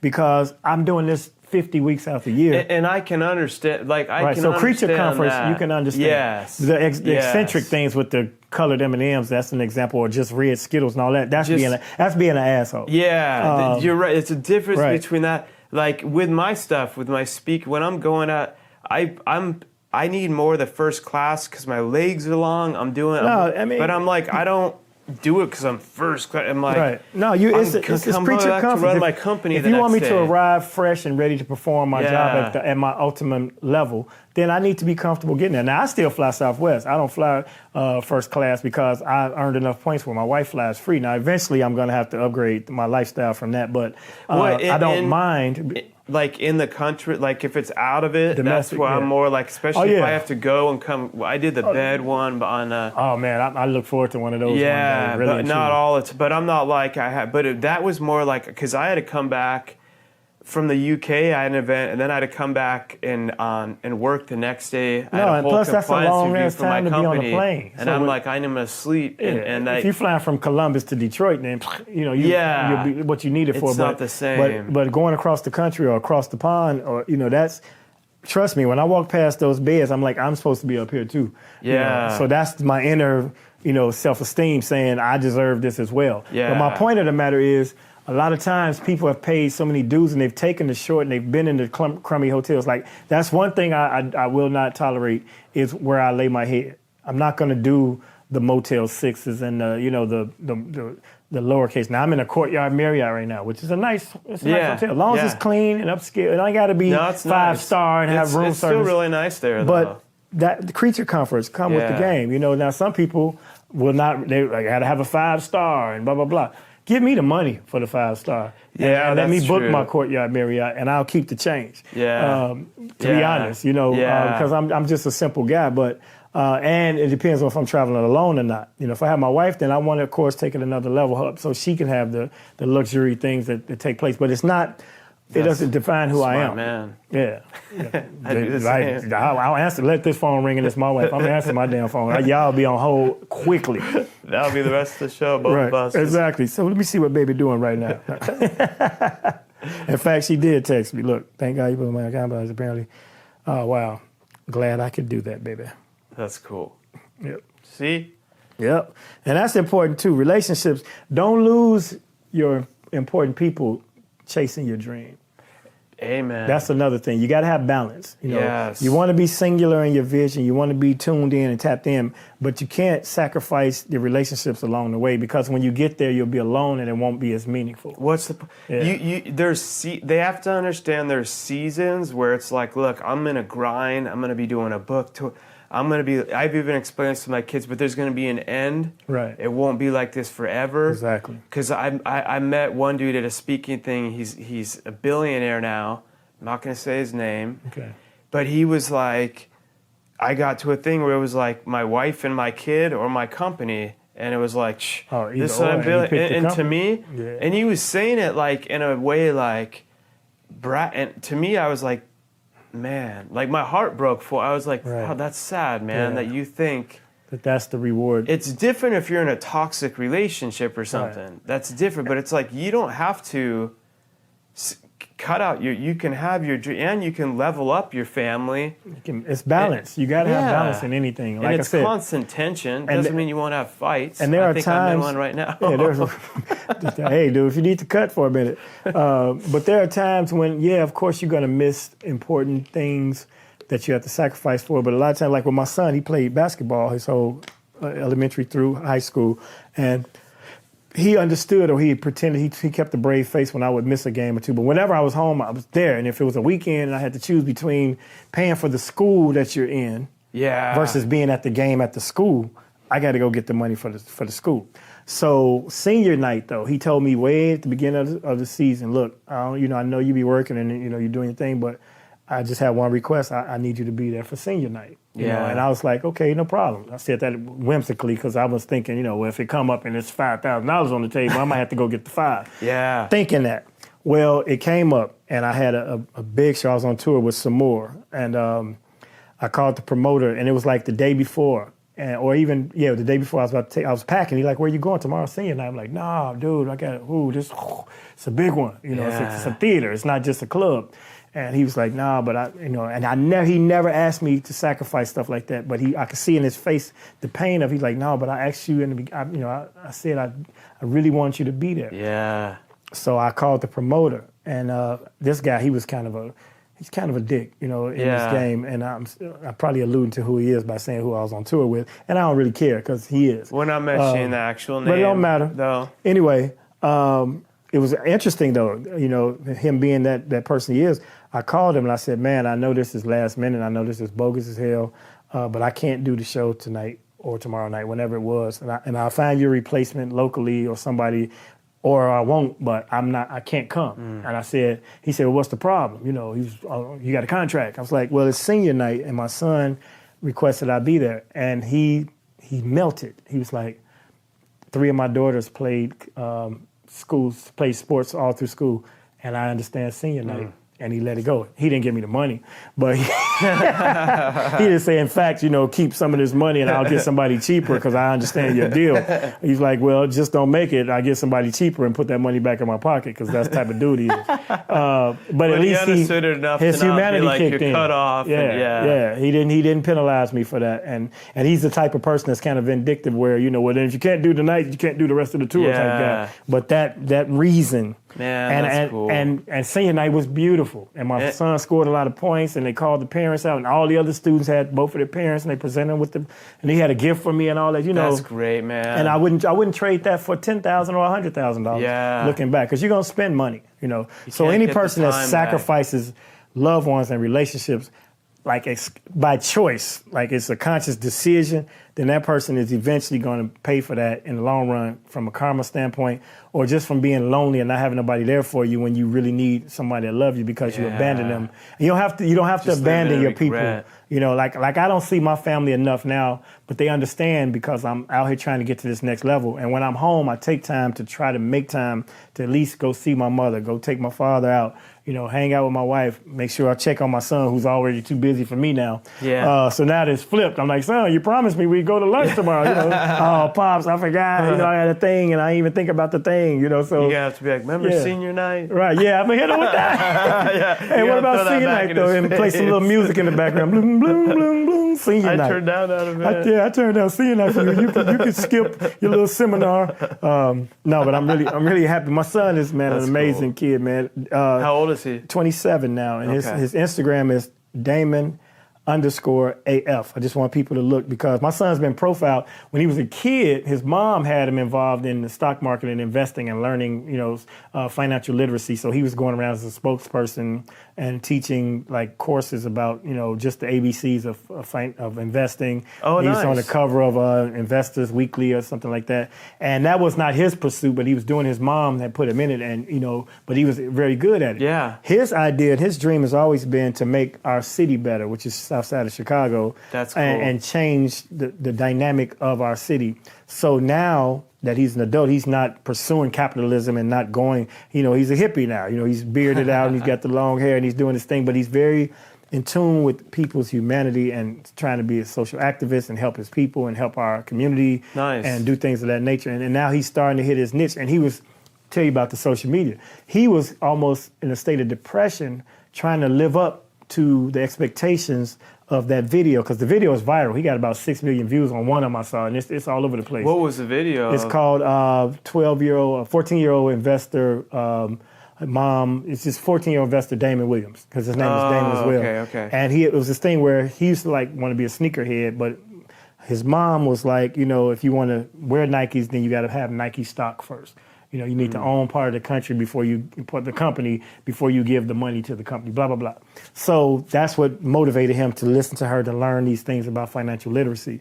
And then he became adept at it. And like I said, he was very verbal. He can articulate, the things, the different stuff I can't even know about, like dollar cost averaging and PE ratios and things of this nature. Yeah. So it was amazing especially to at people. that age. And to be a young urban black child, speaking on these terms to adults who didn't even know these things. Well, now, if you look him up, and he's done poetry and he's done, when social activists come to Chicago for any type of seminar or meeting, his place, the breathing room, is one of the stops they make because they've heard of some of the exploits or the things that they're doing, and his knowledge of the topic and his pursuits for helping. And he has a podcast too, and that's cool. Yeah, it's called Ergo Radio. So I just want to shout my son out. Ergo Radio, yeah, for sure. So those things, for him to become the valuable person that he is to society, I wouldn't trade an HBO special for that. You know what I mean?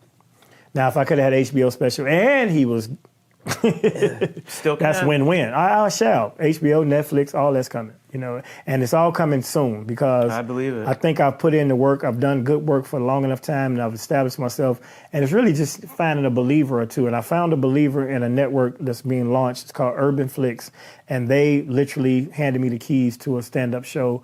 It'll be a stand-up comedy show plus a sit-down interview with comedians. And a lot of comedians that are my friends that are super famous and have deals with Netflix and HBO, and they can't do the stand-up portion, they have agreed to sit down and do this part. Okay. So each comedian that does his set will have a mini interview, and that'll be their introduction to the stage.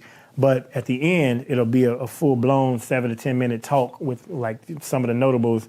I can name names, but I'll just hold on to that because, like I said, you keep moving silence. But it's working hard on something. Yeah, more than likely we'll be shooting that right now, tentatively the end of January. Nice. Yeah, so it's on the horizon.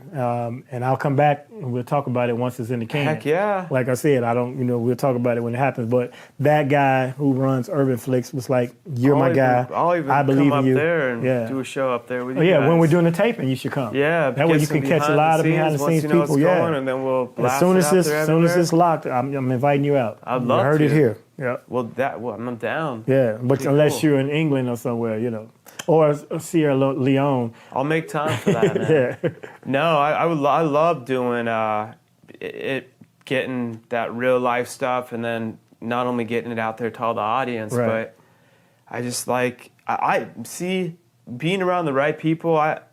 It's gonna make me happy to see this coming true for you, right? Because I know you've been doing 27 years. 27 years in a row. And I love seeing people that put in the time. It makes me so happy to see people succeed. It doesn't make me like, I'm blah, blah, blah. Like, right. No, I like it when people put in the time and they like, I think it's awesome. Like you keep going for it. You got to be steadfast, man. And all the young comics out there who think, all right, I'm funny, I got a standing ovation, I made people laugh, I should be on Letterman right now, or not Letterman, now I'm aging myself. I should be on Kimmel, or, you know, I should be doing Madison Square Garden. You got to take your time, man. You got to put the work in, you got to be patient, because sometimes you'll get those opportunities before you're prepared for them. That's right. And if you don't succeed when it happens, that might be your only shot at something like that. And once people discard you, it's a long road climbing back up the mountain. And you know what? Sometimes maybe you got the success, but your character's not ready. Right. Then you're just sabotaging your marriage. Stuff like that. That's why when people look at like these 19-year-olds that do blow, like Justin Bieber, I'm like, dude, that little kid's been in the spot. How would you handle? Right. I'm like, that's insanity to think like, man, I'm 17-year-old. Every girl is just like throwing. Right. I wouldn't be able to. So it's almost like sometimes. At 70, I wouldn't be able to take them throwing it No, at me. I know. You know what seriously. I mean? So sometimes it's like a blessing that it's holding you back because you think you're ready on every level. You want to be prepared. And if I blew up, you know, in the 80s, late 80s, or and I'm not saying not to go for it. Right, but you know, that's when like the HIV and AIDS was still around. I mean, who knows? I'd have been sitting here now. Seriously. No, I'm just saying that the pitfalls and the trappings. That's real. You talk, really have to be prepared. In all honesty, when your preparation meets opportunity, that's when it's divine. You know what I mean? So I'm kind of glad, you know, that I've been on the journey that I've been on, and like I said, I've been able to still manifest a good life for my family.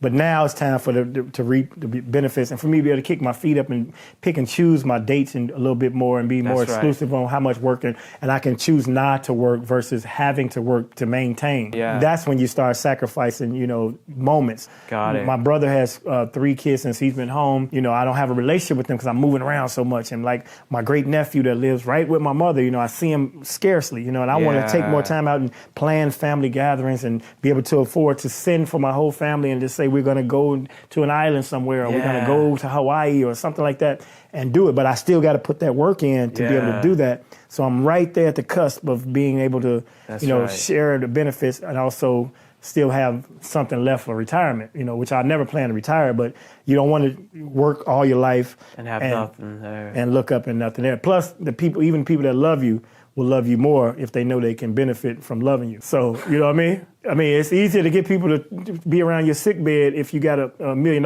in the bank versus please bring me a plate of food because I don't have no money, you know. So, and that ain't even being funny. That's just life. It's true. But and also that pushes you. Like you could tell you're genuinely saying, I want to do this and hit this other level, and I want to be able to share it. Like I want to do it for my my people, you. man. Yeah, exactly. You know, because I could be getting yelled at sometimes for having labels. Well, it helps them, but people have been like, get that off there if they're not sponsoring you. I had what's his name, great dude who was the coach with Phil Jackson for Michael Jordan, Kobe Bryant.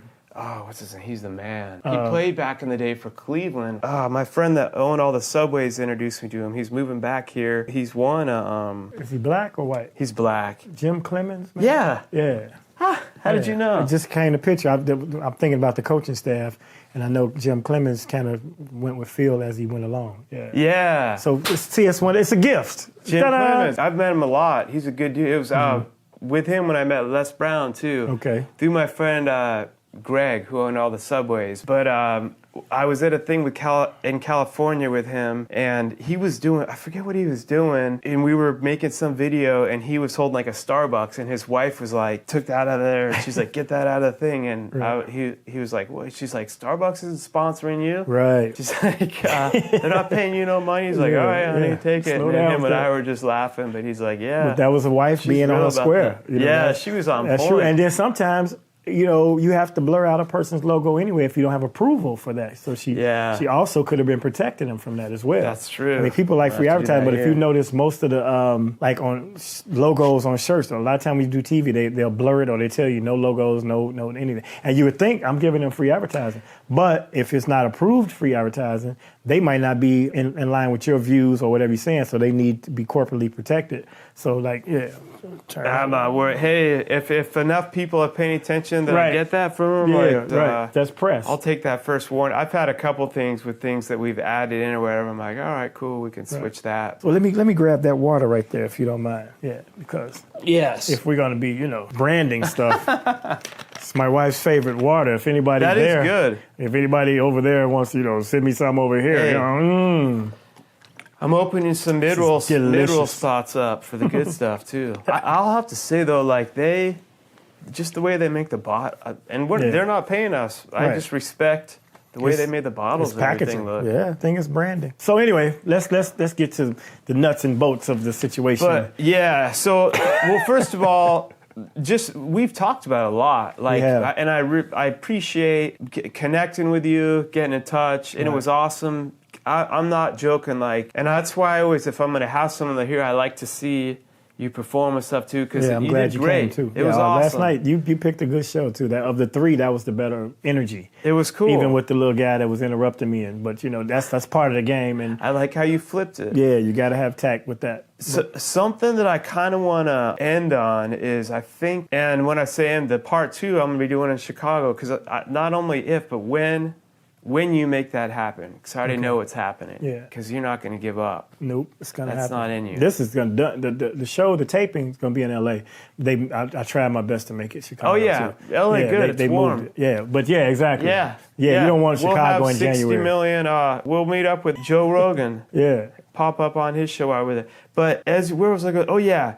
And I'm not going to mention anyone's names or anything. I was just thinking about us talking about a certain person and mentioning and like the art that the person does, whether it's speaking, being a comedian, and when you can see in them that it's like they're doing it, but it's not in their spirit, it's not in their soul. I don't want anyone to know anything that we're... Right. That is fascinating to me, because I always say, like, don't give up. Right. But I don't even know what I'm trying to go. I know what you're saying. But It's a person maybe that's that's when someone doesn't make it to the... Maybe they're going after the wrong dream. Or no, maybe it's the right dream, but you've given up on it being any greater, and so you've accepted and you settled at the plateau you're in, and now it's no longer the dream; it's an occupation. And when you see a guy on stage, And you can any see particular him, guy, like- just going, plowing through his jokes, paint by numbers. It's like, I'm gonna go up here, I'm gonna tell these jokes, I'm gonna get my money, I'm gonna go home. That's not the art. That's not doing it with your passion. And you can feel the energy that they're... Because, I mean, there's days you're...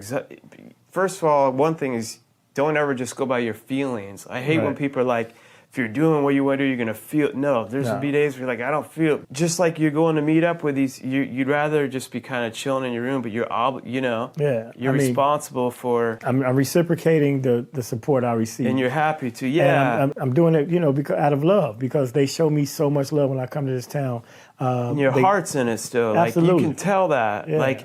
And your performances should be that way too. Yeah. I hate to see a guy that you can see he's dead inside, but he's on stage. And when you see them behind the... Like, if I'm with someone behind the scenes, it's sad because you can, like, feel it. It's almost like... There's a lot of depression and a lot of alcoholism and suicide in comedy. I don't know if you noticed that. Because, I mean, first of all, they say most comedians have some type of insecurity or some type of flaw, and that's why they seek the validation from laughter on stage. I got into it because I really loved watching comedy. I saw Eddie Murphy delirious, and I was like, that's what I would like to be doing right now. When he had on the red leather suit, that special changed my life, period, point blank. That's cool. But also, once I got involved with it, and then I started to do it for a living. Like when I used to do colleges, colleges have less substance when you're performing for college students back in the day, especially. It's kind of just doing a show. But the joy that they received, because they used to watch Comic View and you come out and they give you that, you like, okay, cool. That's the validation. So that keeps you going. But the follow through is the sheer pleasure that is taking place when a group of people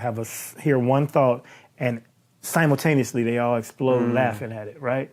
It's just like with you, if you give a speech and you nailed on a point, somebody asked you a question, and when you answered that question, the light went on in that person. They're like, thank you. Yeah, oh, yeah. That's gratification. It is. Or know? like with a show, like when someone writes me in the show and they're like, man, when you guys would talk about that, and Damon said he was wanting to open his first thing and couldn't tell. I'm in that situation right now, and he gave me hope to know. Exactly. That's like, I'm like, that's the it's not payoff. about this. That's the payoff. That's what it's all. That's what keeps me going. And see, when people lose that, yeah, it's sad to see, man. It's sad to see, and you gotta find a way to remember. So like I could have easily, like, I'm sick of getting on these planes and staying in these hotels and eating the same menu at these restaurants and, traveling. But once it's time to do the thing, the behind the scenes can be mundane.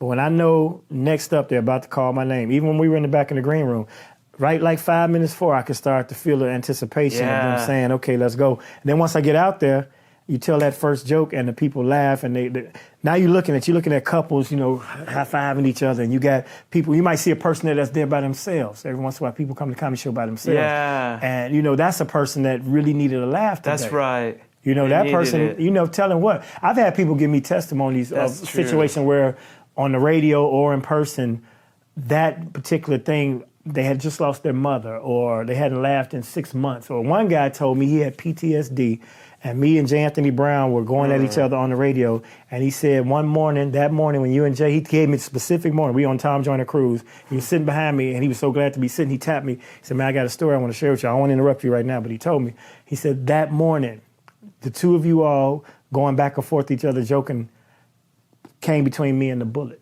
Wow. He said, I was in the verge of killing myself that day, and I turned on the radio, and you guys had me laughing so hard that I didn't. That's amazing. So he kept trying to buy me drinks, and because he was living life now. He was on a cruise. He was like, man, thank you, because that day I was my darkest day. That saved me, and now look at me now. And I'm happy. I'm my wife, and I'm on this cruise. So let me buy you a drink, and whatever for the rest of the week is on me. And I'm like, no, dude, I ain't do it for that. But the fact that you never know how you touch a person. Yeah. But I know that we have that power in this industry in humor. That's why my humor is not dark. Now, it might be a dark subject that I might joke about to bring the light from it. Sure. But I don't. There are comics that do things that are demeaning and degrading and, and intentional, to be, negative. And, and that's fine because they still find the humor in it. But that's not what I'm in it for. I'm in it because I love. So I like having company. I like having people around, and I don't do it enough. But when it's time to do a family gathering, it's usually at my house, because I want to see them interacting with each other. I want my young nieces and nephews to know their cousins better and, just have that experience. And so I'm a facilitator. And that's what this comedy does for me. I'm just doing it on a larger scale, and I get to go from city to city. And I come to each city once a year, most likely, because I want to not oversaturate the experience and have new material when I come back. That's the other thing. There are some guys, you can tell that they've given up on the craft. They're doing it for an occupation. And so it's the same shit, it's the same set. And you can see the guy 3 years later, and it never changes. Verbatim. Wow. And if you're standing there saying this thing like a robot, then there's no passion in it. Now, I do the same jokes from city to city, but I'm not doing them in the same order. I'm not letting it, it's not a robotic thing. It's based on what I feel the audience will receive. And I'm not saying I'm better than any comic like that. No, I just would hate to be that guy. You're sharing that's what I'm and it doesn't have to be anyone going after anything. Right. That loses that, and I think something that you said helped. I was going to answer almost like maybe there is someone listening that is that I've lost, and it's to remember those things, like you just said, the person that told you, like, I was about to commit suicide. Man, that's what you have to remember, like, that you don't get to give up. Yeah, it's bigger than you, whatever it is. It is. I mean, even if whatever you're doing, like you say, if you run a daycare center, it might be one kid that needs your attention because something's going on at home, and you might be the saving grace for that circumstance. It can be any occupation or any passion that you have, especially if you have a passion. If you follow your passion, you're bound to be successful if you dedicate yourself to it. That's right. And then, like I said, the proceeds and the whatever you're doing it for will come. I had to tell my son that because, like I said, he had reached a level in his life where he felt like he should be more successful at something. And most people were expecting him to be this wealthy investor by now, being a millionaire. And so the money that he amassed during his investment, because he used to do commercials and stuff like that. He's been a real charismatic kid. He was earning his own money, and that's what he was used to invest. But then it was sitting in this account, and he wasn't really into that anymore. But he was scared to spend the money because he felt that represented failure because the money is going to be gone because he didn't become this mogul in investing. I'm like, man, you earn that money, spend it. Yeah. You know, or at least use it and utilize it for a purpose. That's what Enjoy it's for. some of it, Yeah, exactly. So, and it wasn't like $1 million, but at the time he was 14 and he had like 50-something thousand in his account. So a lot of adults are like, I don't have 50,000, you know. Exactly. And that was based on his earnings. I mean, Cool. He literally, like he was in the movie Road Bounce, like a Bounty commercial. He did a Nike Air Jordan commercial with Spike Lee. And so he had these residuals and these proceeds coming in. But I'm telling you what mentality is and expectations, you got to find your passion. So I told him, you know, don't worry about what people think and who you should be in the expectation. What do you feel like is your passion? And I told him once any person finds their thing and they dedicate themselves to that thing, you're going to be good at it. Yeah. And you're going to succeed. Yeah. Seriously. Yeah. 9 out of 10 times. It may bridge to something else that has to do, like, where that passion meets that talent. You like, no one knows the how. It takes you on the path. Yeah. Indeed. You just keep doing it. Yep. I want everyone to know, too, I post on Instagram, but I love the respect that Damon has when you were you doing your last radio show? When Common was calling in? Well, they were calling in for Tom. He was receiving the accolades. That was it was all the people that called in to support him, but you happened to stumble upon a clip where I got included with that because Common's from Chicago. We both started our careers the same year. Gotcha. He started in 92. So he was calling in to congratulate Tom Joyner for his retirement, but in the course of that, he took a moment to say, and Damon, I want to tell you too, we were just talking about you the other day, you one of the funniest guys out here, you dope at, and I just want to take time to say that before Tom goes off the air. That's so awesome. I received that from him, but all those other notable names that we were talking about, those were people calling in, because Tom Joyner's a legend. He's a giant. You know, and he's done so much for students and education and his charity, which kept historically black colleges, HBCUs, open and operated and giving scholarships to students. That's his passion. Got it. Everything he did, all his foundation, everything went toward that. So that's where all these people, they love him, and we love him because of his efforts. And he's another kind, generous soul. That's cool. But he also reaped the benefits of being that kind, generous person because now he's sitting on a fortune and he's on the beach in Miami doing his thing. You've been working with all these people, and they're not going to have you work with them if they didn't see the amazing potential in you, because it's not like you've been on these little stages and stuff of everything that you've been doing. Just like you were saying before the beginning, just to even be in the spot of being considered to be getting up at the Apollo, like anywhere. Yeah, I mean, I've had a magical ride because I was based in Chicago. A lot of times, if you're someplace and you don't feel yourself thriving, you might have to leave that place to get better. Like if you're in a small market, first of all, you should conquer that market. If it's a small market, you should be one of the first 5 people. When they say, who does comedy in Cleveland? They should be like, you, so-and-so, so-and-so, so-and-so, so-and-so. That's your first goal. Then you go out and you pursue other opportunities so that you always have your home base to come back to. And people in your hometown always treat you with more respect when you go away and do bigger things and come back. Now, you don't have to necessarily leave the city to be gone. I'm always gone from Chicago, but I live there. And people don't see me, so when I am home, if I put a flyer up saying I'm performing at home, it's like I came home because they see through social media, of course, that I'm always on the road. But my point of that is, you got to get outside of your box and you got to take a leap of faith. You got to step out there. And sometimes, in performers' sake, like singers and comics, I can talk to you about this, rappers, because I used to rap back in the day.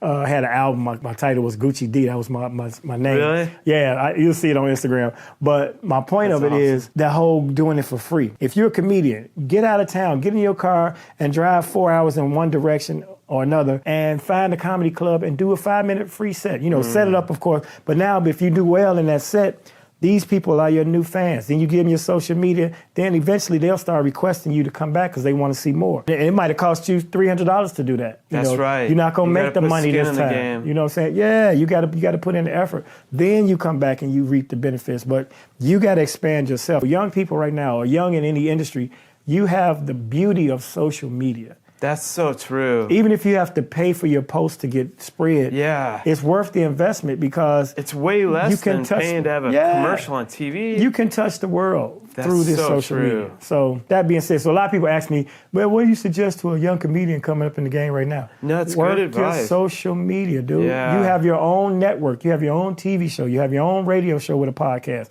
You don't need the corporate structure to make. And I tell people this: you don't need all. I love that I've been able to get. Right. But I did my first episode in my car, and that got like A close to phone. 1 million listeners over to Yeah. the audio, but it was the genuine.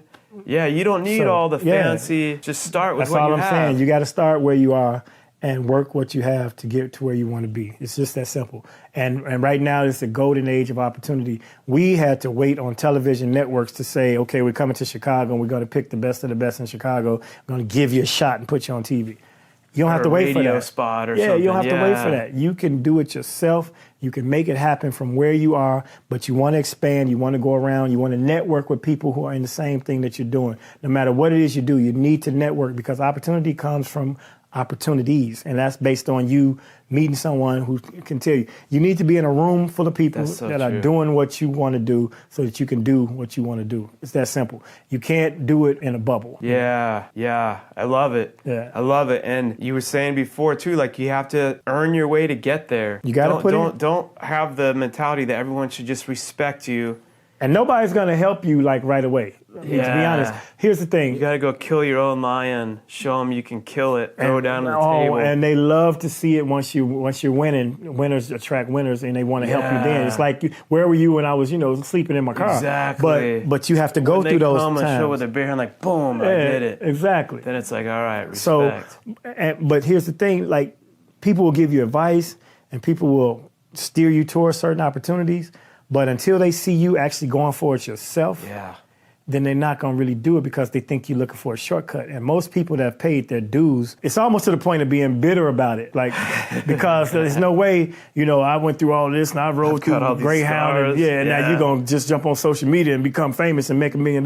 So some of them have that sort of resentment. Or another thing is, it might be people you started out with and, y'all all started together and one person gets there. It's not that person's job to bring you with them. Now, they might throw you a bone because they decided to or they're benevolent, but don't expect that. Do not sit around and wait on somebody else to throw you a bone just because you knew them coming up. That's not how this works. Everybody has their own path, and like my man Bernie Mac said, you got to carry your own weight, pimp. That goes for anything you're doing in That's life. true. He always tells about the grind behind the scenes. Oh my God. And stuff too. Before he even did Def Comedy Jam, he was probably 10 years in the game. And I mean, working, bar and grills and, places where comedy wasn't even expected. I remember one story before I was even thinking about doing comedy. Bernie it was this big social party where like the elite and, the movers and shakers of the young people, we was all in there, dressed to the nines. It was at a big downtown hotel ballroom, and the party was swinging. One of the most popular DJs was playing, right? And they stopped the music, and we was like, stop the music. All right, right now, we're going to hold that up right quick. Want everybody to gather around, grab your seats, because we got a very special guest, comedian Bernie Mac's in the building. And they put Bernie up, and nobody wanted to see it because the party was like going on. It's like, y'all stop the party, you get the party to here, and like, now it's comedy. They're like, so people are like, we don't want to see this. So literally for the first 20 minutes, it was just chatter. Nobody was listening. Wow. People were like, he was literally bombing, like for real. But I watched him, and I wasn't even thinking about doing comedy at the time, but I was a student of comedy. I just liked comedy since I was like a kid watching The Tonight Show. He stayed right there in his position. He told his joke. He sat down for a minute. He just started just telling his stories, and eventually 2 people was listening. Then 10 people was listening. And before you know it, the room was quiet, and he was doing his thing and killed it. And that's a lesson. That was a lesson for me. Goosebumps. Man, to see him persevere through and conquer that space and then triumph at the end, it was amazing. Because it could have gone either way, and It did. For like 20 minutes, it was the other way. Even if it didn't, he still would have finished. And comedy. I respect the fact. Yeah, See, let's get mad in the respect. arena and get, like Tyson Yes, sir. says, like everyone has a plan. You Till get you get punched in the face, right? Yeah. Exactly. And so he took the punches, he took all the shots in the face, and he came back and he knocked out the crowd.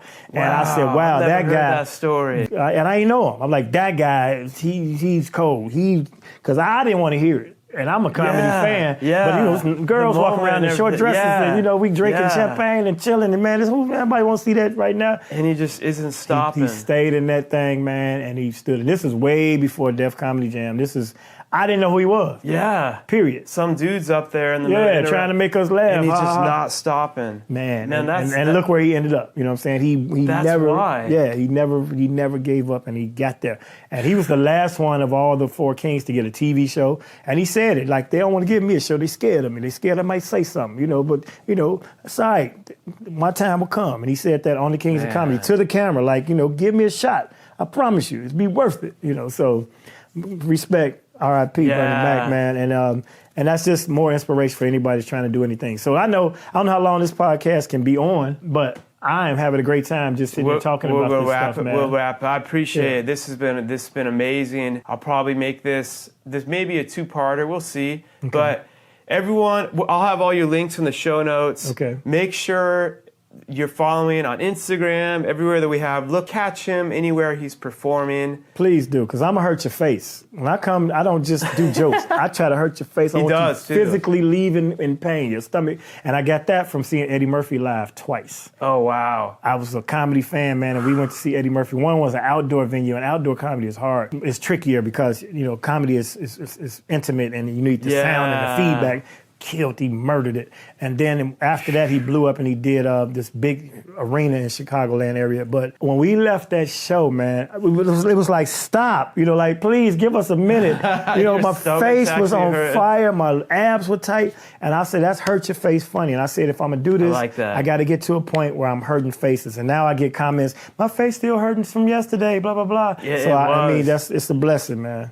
I was trying to get some clips, and some of them you hear me, I'm laughing so hard you can't even hear what you're saying. That's the key. That's important. So if you see me in your town, come holler at your boy, because it'll be worth your time. Trust me. Look him up. We'll have all the links. Is there are you active on one more than the other? Like if you want to just name it? Instagram is Damon Williams Comedy. That's where I'm most prevalent because my Instagram is connected to my Facebook, which is Damon Williams, of course. Cool, and then on Twitter, I'm trying to get my tweets up because I found out that the industry respects Twitter followers more than they do Facebook or Instagram. Interesting. It's crazy, but like CBS, I did the talk, the daytime talk show. Yeah. I got on there because I finessed my way from being a viewer calling in on Skype. Yeah. And then I told them what I do, and they was like, okay, we'll have you come in. I became one of the panel top talkers, right? Okay. So that was in 2014. So 2015, I'm like, it's been long enough. Maybe I could try to get back on. Well, their criteria had changed from just being on an affiliate, because I used the Tom Joyner Morning Show as my affiliate. They said the affiliate that you're connected to or you yourself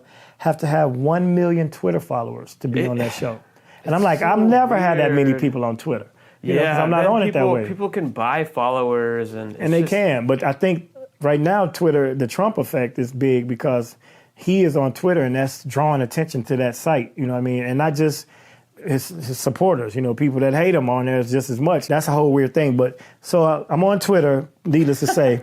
My name is Damon William, no S on the end because somebody had my name already, so I just dropped the S. So at Damon William. But Instagram, I'm on there all day, every day. That's how we met. Yeah. And I follow and I return all my DMs if I can, and I follow back. I didn't know you can reach a limit of following people. Like you can only follow like 7,500 people. Oh, really? And I'm at 74.99 every day. Yeah. And then when I get over 75.05, they won't let me follow anybody. It's not. Don't worry about it if someone doesn't follow. Just connect with people. I just look at it. If you want to connect and get awesome stuff, don't overthink if someone follows. It's not on. People write me that. I'm like, I didn't even know you were. Exactly. I've got so many, I you got a stream of followers. They're not even trying to, So it's cool. But anyway, follow this guy. Because this is going to be on my social media too. And follow out. And you'll see all of that somewhere. Yeah, it'll be popping up. Looking all kinds bling. All right. Thank you. And thank you, my friend. Thank you. Never settle. Never give up. Hey. Keep elevating beyond. Awesome. I like that. Never settle. Never give up. Yes. And drink Dos Equis.